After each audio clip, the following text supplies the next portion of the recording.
नहीं, ये सावन भादव का दिन क्यों आता है? जब भी ये बारिश का महीना आता है हम गरीबों की परेशानी बढ़ा देता है।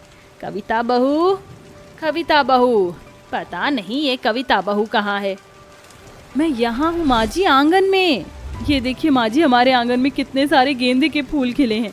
मैं सोच रही हूँ माँ जी कि इन गेंदे के फूलों को गुथकर हमारी झोपड़ी को सजा दूँ, ताकि कल देवर जी की शादी में हम गरीबों की झोपड़ी में थोड़ी तो रौनक आए। अपनी गर्भवती बहू कविता की इस बात पर सीबो भराई आंखों से कहती है, जो तुझे ठीक लगे कर दे बहू। वैसे भी एक गरीब के घर की शादी तो ऐसी ही होती है। और जल्दी से अंदर आ जा, अखिलेश को हल्दी भी लगानी है। पूरा परिवार अखिलेश को हल्दी लगाता है। देवर जी, आपकी भाभी होने के नाते मैं भगवान से बस यही मांगती हूँ कि ये हल्दी का शुभ रंग आपकी जिंदगी को खुशियों से भर दे। शुक्रिया कविता भाभी। कविता के बाद सीबो नीलम भी अखिलेश को हल्दी लगाते हैं। तभी गोपी आ जाता है। अजी, सभी को शादी का न्योता दे आए आप? हे भाग्यवान, सभी को न्योता तो दे आया, मगर गिने चुने लोग ही हम गरीबों के घर की शादी में आएंगे, क्योंकि हम झोपड़ी में रहते हैं। इसलिए लोग हम गरीबों की खुशियों में नहीं आना चाहते। कोई बात नहीं बाबूजी। अगले दिन बहुत ही थोड़े लोगों के साथ अखिलेश की बारात दुल्हन के घर आती है, जहां अखिलेश और आरती की शादी हो जाती है और आरती बहू बनकर ससुराल आ जाती है। नीलम बेटी, जा जाकर आरती की थाली ले आ। जी माँ। ये लो माँ। आरती बहू, इस कलश को गिराकर अंदर आ जाओ। गृह प्रवेश होने के बाद आरती अपने सास ससुर के पैर छूती है। सदा सुहागन रहो आरती, खूब खुश रहो। आज से हम गरीबों की इस झोपड़ी को अपना ही घर समझना। आरती का ससुराल यूं तो टूटी फूटी झोपड़ी थी, मगर गरीबी में भी उसके ससुराल वाले रूखी सूखी रोटी भी मिल बांट कर खाते थे। रात बहुत हो चुकी है, चलो अब सभी सो जाओ।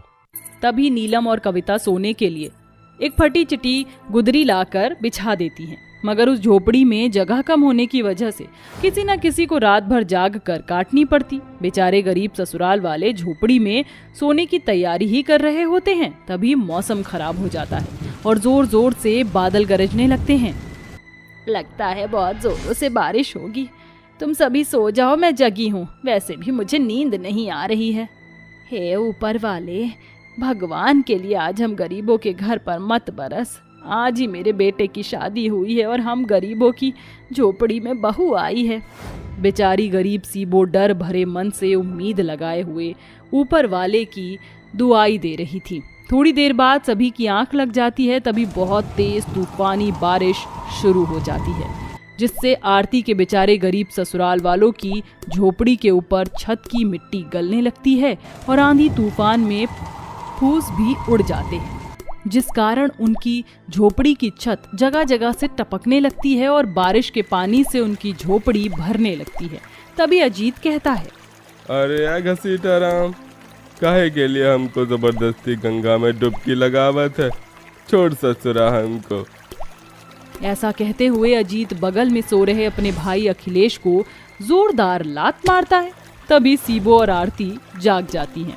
देख लो अम्मा, अजीत भैया ने फिर से मुझको धो दिया। हे भगवान, माँ जी, हमारी झोपड़ी में ये पानी कहाँ से भर रहा है? जिसका डर था वही हुआ, हमारी झोपड़ी की छत टपक रही है। अजी उठो। नीलम, जेठानी जी उठिए। इस तरह से बारिश के चलते आरती और उसके गरीब ससुराल वाले आधी रात को नींद से जाग जाते हैं और आरती जल्दी जल्दी बारिश के पानी को झोपड़ी से बाहर फेंकने लगती है। लाओ आरती, मैं भी तुम्हारी मदद करती हूँ। नहीं जेठानी जी, आप माँ बनने वाली हैं, बस एक तरफ बैठ जाइए, मैं कर लूंगी। बारिश का पानी साफ करते हुए रात से सुबह हो जाती है और अब बारिश भी थम जाती है। तभी अखिलेश कहता है, बारिश रुक गई है, चलिए अजीत भैया काम पर चलते हैं। आज हमें उस घर को बनाकर पूरा करना है और प्लास्टर भी करना है, वरना सेठ हमको काम से निकाल देगा। तो 2 वक्त की रोटी कमाने पर भी अब आफत आ जाएगी। अखिलेश जी, जेठ जी रुकिए, मैं चाय बना देती हूँ। गरीबी के चलते आरती लाल चाय बनाकर अपने पति और जेठ को दे देती है। अखिलेश और अजीत ज्यादा पढ़े लिखे नहीं थे, इसलिए 2 वक्त की रोटी कमाने के लिए दिहाड़ी मजदूरी का काम करते थे। दोनों भाइयों के अब तक न जाने कितने ही घर, फैक्ट्रियां अपने हाथों से वो बना चुके थे, मगर खुद अपने परिवार के लिए एक पक्का घर नहीं बना सके। बस थी तो सर छिपाने के लिए टूटी फूटी झोपड़ी। वहीं साल के कुछ महीने उन्हें बेरोजगारी के धक्के भी खाने पड़ते थे। दोनों भाई काम पर आकर काम करते हैं, तभी फिर से पीट पीट कर जोरों से बारिश शुरू हो जाती है। उन दोनों के चेहरे पर बस बार बार अपनी कच्ची झोपड़ी का ही नजारा दिख रहा था। अखिलेश, तू देख रहा है मेरे भाई, बारिश कितनी तेज हो रही है, कहीं हमारी झोपड़ी ढह न जाए, वरना माँ बाबूजी, हमारी बहन और हमारी बीवी बेघर हो जाएंगे। भैया, मेरे पास एक रास्ता है, क्यों ना यहाँ से थोड़ी सीमेंट चुरा कर घर ले चले और झोपड़ी की छत को पक्का कर दें। कभी कभी गरीब होना गरीबों की जिंदगी के लिए एक बड़ा अभिशाप बन जाता है और गरीब से गरीब खुददार आदमी को भी चोर बनाकर छोड़ता है। छत छिन जाने के डर से अखिलेश और अजीत एक बोरी में सीमेंट भरने लगते हैं। तभी सेठ उन्हें चोरी करते हुए देख लेता है और मुंह में चबा रहे पान की पीक उनके मुंह पर फेंकता है। थू, साले हराम की औलाद, हीरालाल के साथ होशियारी है। ये शेर भर सीमेंट की चोरी तुमको बड़ी महंगी पड़ेगी। अरे ओ चमन, रंगा, बाहर फेंक दो इन ससुरों को। अब तुम्हें 1 रुपया भी नहीं मिलेगा, और अगर आज के बाद यहाँ दिखाई दिए ना तो दोनों भाइयों की टांगे तोड़वाकर कबाब सिखवा दूंगा। ऐसा मत करो सेठ, ऐसा मत करो, हमें हमारी मेहनत मजदूरी दे दो। हीरालाल उनकी एक नहीं सुनता और मार पीट कर उन्हें भरी बारिश में सड़क पर फेंक देता है। वहीं दूसरी तरफ बारिश के चलते झोपड़ी की छत टूट जाती है। बेचारी राधा जैसे तैसे झोपड़ी पर चढ़कर उसकी छत को ठीक करती है, मगर फूस की कच्ची छत तेज आंधी तूफान की मार सह नहीं पाती और उस गरीब परिवार की झोपड़ी पूरी तरह से ढह जाती है। दोनों भाई वापस आते हैं तो सभी सड़क पर बैठे भीग रहे होते हैं। भैया, आप दोनों आ गए, हम बेघर हो गए भैया, हमारी झोपड़ी टूट गई। क्यों ऊपर वाले, क्या लिखा है तूने हम गरीबों की किस्मत में? पहले हम गरीब भाइयों की आगे की रोजी रोटी छीन ली और अब सर से छत भी छीन ली। अजी, ये क्या कह रहे हैं आप? कविता, हमारा काम छूट गया। अजीत सभी को पूरी बात बताता है। अपने गरीब ससुराल वालों को हिम्मत हारता हुआ देखकर आरती कहती है, माँ जी, अजीत भैया, अखिलेश जी, माना कि भले हमारे पास ईंट खरीदने के पैसे नहीं, मगर सच तो ये है कि घर पैसे से नहीं परिवार से बनता है। हम इस घास से अपना घर बनाएंगे जिसे कोई आंधी तूफान भी तोड़ नहीं पाएगा। आरती की ये बातें उसके गरीब ससुराल वालों की टूटी हुई हिम्मत को नए हौसले से भर देती है। और जहां गोपी, अजीत और अखिलेश लकड़ियां काट काट कर इकट्ठी करते हैं, वहीं आरती, उसकी सास, ननद और जेठानी घास इकट्ठा करते हैं। कविता दीदी, जब तक हम झोपड़ी बना नहीं लेते, आप यहीं इस पेड़ की ओट में रहिए। आपका बारिश में भीगना आपके और होने वाले बच्चे दोनों के लिए ठीक नहीं। माँ जी, नीलम, आप दोनों कविता दीदी के पास रहिए। इसके बाद आरती खुद बारिश में भीगते हुए झोपड़ी बनाना शुरू करती है। वहीं उसके पति जेठ मजबूत लकड़ियों से पिलर बनाते हैं। आंधी तूफान जैसे बार बार घास फूस को बिखरा कर उस गरीब बहू के हौसले को तोड़ने की कोशिश करती। रह रहकर बिजली चमकती और बादल गरजते, मगर सुबह से रात होने तक बारिश में भीगते हुए आरती मजबूत झोपड़ी बना लेती है और झोपड़ी के छत के चारों ओर तिरपाल बांध देती है, जिससे बारिश की एक भी बूंद अब उनकी झोपड़ी में नहीं आती। माँ जी, बाबूजी, जेठानी जी, नीलम, चलिए सभी लोग झोपड़ी के अंदर चलिए। झोपड़ी के अंदर आकर आरती के गरीब ससुराल वालों के चेहरे खुशी से खिल गए। आरती भाभी, आपने बहुत बड़ी झोपड़ी बनाई है, अब हम में से किसी को भी रात भर जागना नहीं पड़ेगा। सुना था कि बहुएं ससुराल के घर आंगन में लक्ष्मी का रूप बनकर आती हैं, मगर आरती बहू, तुझे देखकर ऐसा लग रहा है तू हम गरीबों की झोपड़ी में ऊपर वाले का भेजा कोई रूप है। वरना जब हम बेघर होकर सड़क पर आ गए थे तो तू हमारे साथ अपने घर भी जा सकती थी। माँ जी, मैं इस घर की बहू हूँ और बहू का संसार उसके ससुराल से होता है, और विदाई के वक्त पिताजी ने कहा था कि शादी के बाद बहू के ससुराल वालों का दुख सुख ही उसका भी सुख दुख होता है। आरती की बातें उसके गरीब ससुराल वालों का दिल जीत लेती हैं और अब वह सभी एक साथ खुशी खुशी रहने लगते हैं। अर्चना, बस बहुत हो गया, अब मैं तुमसे और दूर नहीं रह सकता। हम दोनों आज ही शादी कर लेते हैं। हाँ, रोनित बिल्कुल ठीक कह रहा है, हम दोनों को भी शादी कर लेनी चाहिए। अगर हम माँ को तुम दोनों के बारे में बताएंगे तो वो कभी भी इस रिश्ते के लिए ना नहीं बोलेंगी। अगर हम लोग शादी कर लें तो माँ को इस शादी को मंजूर करना ही होगा। विशाल और रोनित ऐश्वर्या और अर्चना से बहुत प्यार करते थे, इसलिए वो इन दोनों से शादी कर लेते हैं। रोनित, विशाल, कौन है ये दोनों लड़कियां? और तुम लोगों ने ये शादी के जोड़े क्यों पहने हुए हैं? क्या चल रहा है ये सब? इसका नाम अर्चना है और इसका नाम ऐश्वर्या है। हम दोनों इन दोनों से बहुत ज्यादा प्यार करते थे, इसलिए हमने मंदिर में शादी कर ली। आज के बाद ये दोनों इस घर की बहू है। आपने बिना बताए ऐसे ही किसी से भी शादी कर ली? आखिरकार ये लड़कियां है कौन? किस खानदान की है? ये रामपुर गांव की रहने वाली है। जब मैं और रोनित गांव घूमने के लिए गए थे तो हम दोनों की मुलाकात इनसे हो गई थी वहीं पर। क्या तुम दोनों ने इन गवार गांव की रहने वाली लड़कियों को हमारे घर की बहू बना कर ले आए? मुझे ये शादी मंजूर नहीं है। अभी के अभी ये शादी तोड़ दो। माँ, आप ये कैसी बात कर रही हो? हम दोनों ने इनसे शादी की है और शादी कोई मजाक नहीं है। अगर आप इन दोनों को अपनी बहू नहीं मानती हैं तो कोई बात नहीं, हम दोनों इस घर से ही चले जाते हैं। अपने बेटों को घर छोड़ता हुआ जाता देख लता को ना चाहते हुए भी इस शादी को मंजूर करना पड़ता है। लेकिन लता और लता की दोनों बेटियां डेजी और अनुष्का अर्चना और ऐश्वर्या को उनके गांव से और गंवार होने की वजह से बिल्कुल भी पसंद नहीं करती थी। अर्चना, ये क्या है? ये तो कोई अलमारी की तरह दिख रही है। ये कैसी अलमारी है?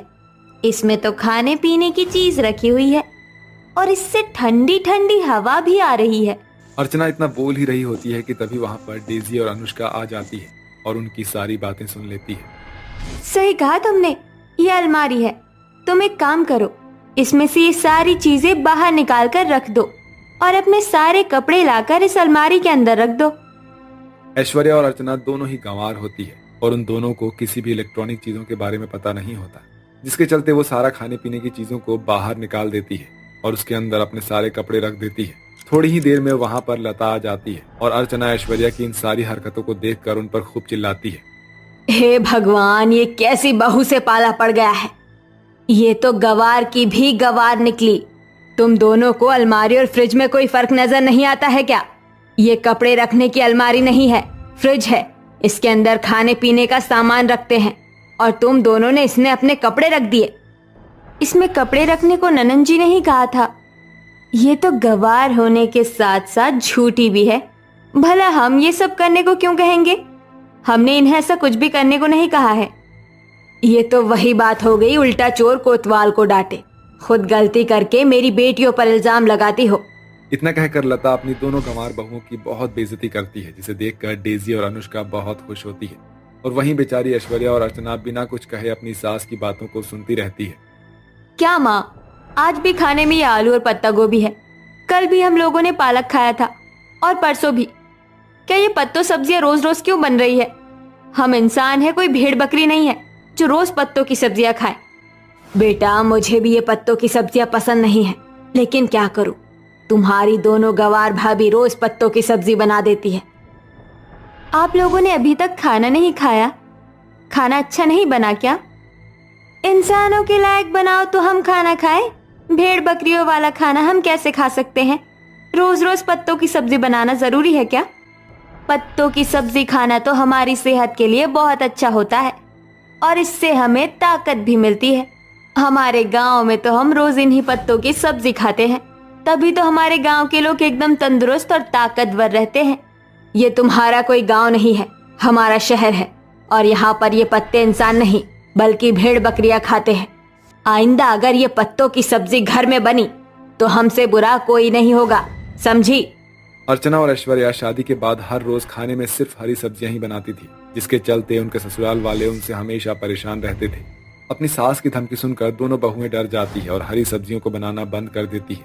इसी बीच ऐश्वर्या और अर्चना की दोनों नंदें बाहर का खाना शुरू कर देती हैं।